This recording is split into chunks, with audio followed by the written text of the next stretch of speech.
Hi, hello and welcome back to F1 Challenge VB. My name is Mephisto and our epic journey through the history of Formula 1 continues today with the 6th round of the 1963 season, the German Grand Prix. It was held on the 4th of August, it had 29 entries, 22 of them took part in the race and there were 12 retirements. The race consisted of 15 laps completed in 2 hours, 13 minutes and 7 seconds. Jim Clark started the race from pole with Surtees in 2nd, Bandini 3rd, Graham Hill 4th, McLaren 5th and Richie Ginther started from 6th. After a superb race, John Surtees took the win from Clark, who finished 1 minute 17.5 seconds after Surtees. Richie Ginther came home in 3rd, he was 2 minutes 44.9 seconds behind. Gerhard Mitter ended up in 4th, he was 8 minutes 11.5 seconds behind. Jim Hall crossed the line in 5th, he was 1 lap down, and Joe Bonnier rounded off the top 6, he was also 1 lap down. Surtees also posted the fastest lap of the race, an 8 minute and 47 seconds lap. Welcome to the fabulous Nordschleife circuit, where a lap starts off with a long run down into turn 1, a slow left-hander which feeds into turn 2, a long right-hander that brings us onto a fairly long straight which ends with turn 3, a slow speed left-hander. After a few twists and turns of varying difficulty, we come into this very dangerous medium speed right-hander. Be extremely careful coming out of the corner because you could end up crashing into the foot of the bridge. Later on we come into this slow left-hander. Pay attention as you will have to brake fairly early. This then feeds into this blind right-hander. Be patient through this corner, wait for the car to straighten out, then put down the power. A little while later we come into the famous carousel. Slow down, aim for the second tree from the right, feed the car through the ball and be careful not to use too much power. Later still we come through the mini carousel.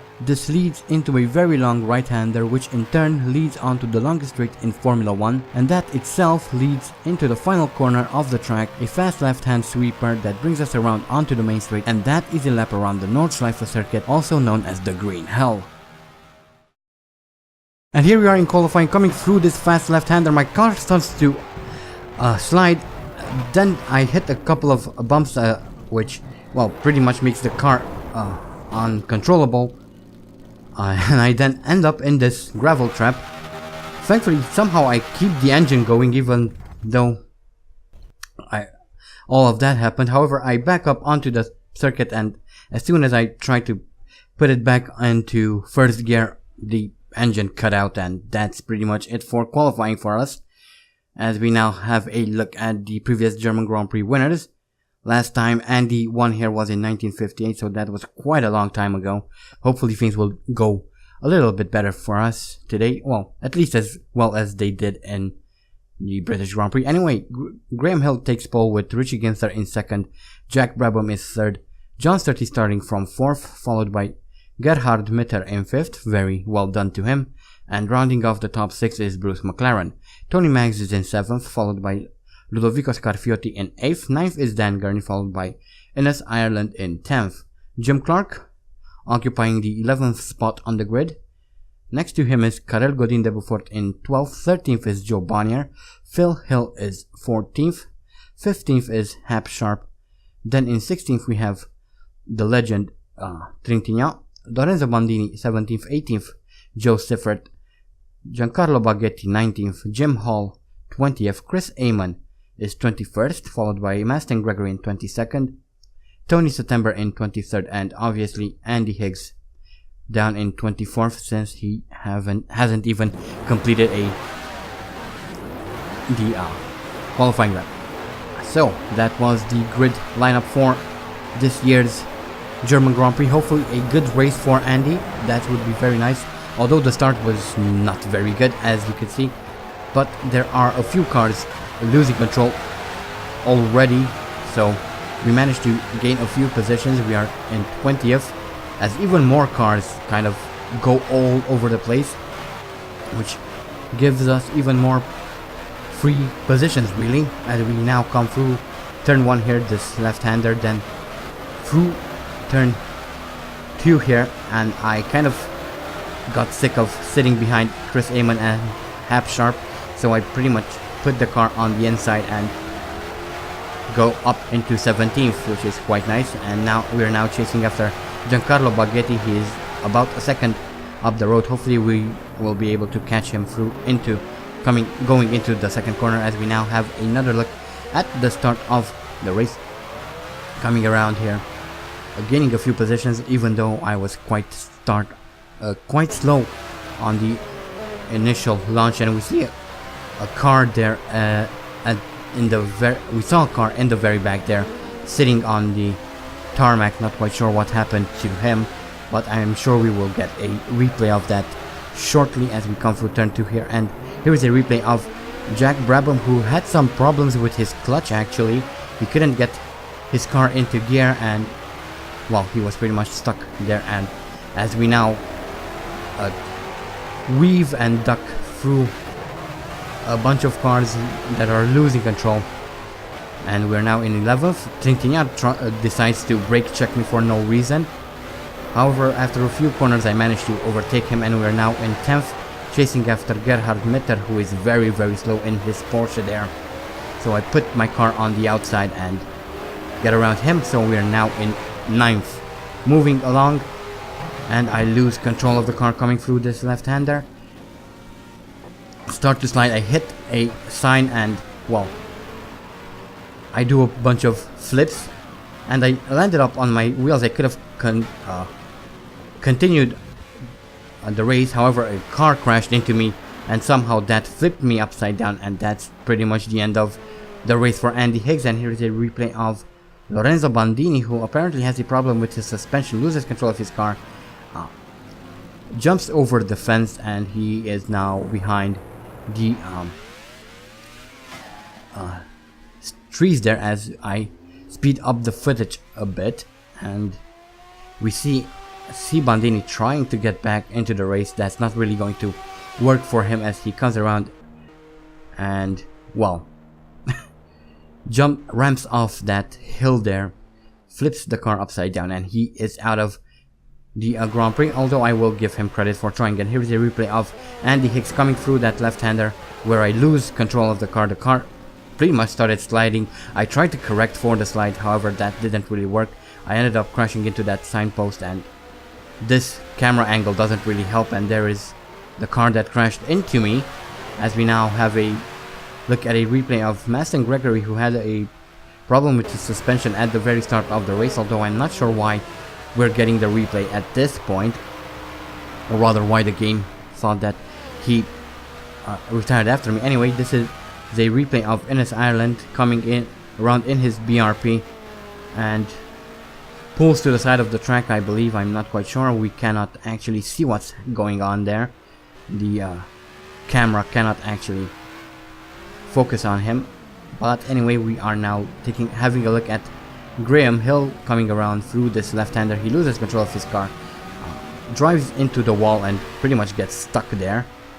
We are now having a look at Richie Ginther and the number 7, I believe. He loses control of the car coming through this right-hander. He pulls to the side and then decides to retire. We then have a look at Joe Bonnier, who has the problem with his engine. His engine is on fire pretty much, and he pulls to the side. He is out of the German Grand Prix as well, and that was all on the opening lap, as we are going to retire from the race. Obviously, there's not much you can do. If that car wouldn't have crashed into me after all of that, I could have continued, but that it wasn't meant to be. Anyway, we now move on to lap 2, and we have a look at Scarfiotti, who had a problem with his suspension. He pulls to the side and he is out of the race. Next we see Tony September losing control of his car. Then somehow he pole vaults over the fence and he is out of the race as well. Then we have John Surtees, who pretty much stops the car right on the racing line, which is quite dangerous. As we now move to the end of lap 2, we see Bruce McLaren coming around to set the fastest time of the race, so congratulations to him. That he should be very proud of that, I guess. We now move on to lap 3, and this is Phil Hill, who has problems with his brakes. He pulls to the side and that's the race over for him. As we now have another look at Bruce McLaren coming around at the end of lap 3 to retire due to a gearbox failure. Next we move on to the final lap of the race. We're looking at Mags, who also has a gearbox problem, and he is out of the German Grand Prix. This is Baghetti now, who has problems with his brakes. He pulls to the side and is also out of the German Grand Prix, as we now move on to the end of the race, as we see the man of the hour, Dan Gurney, coming around to take the win of the German Grand Prix. Congratulations to him. I'm very sure he's quite happy with his results. And Jim Hall finished in second, Hap Sharp third, Trintignant fourth, fifth, Siffert and Gerhard Mitter finished in sixth. So those are the race results. And here are the retirements. Unfortunately, once again, we number ourselves among them, which isn't very good, but I wasn't really expecting much in this race.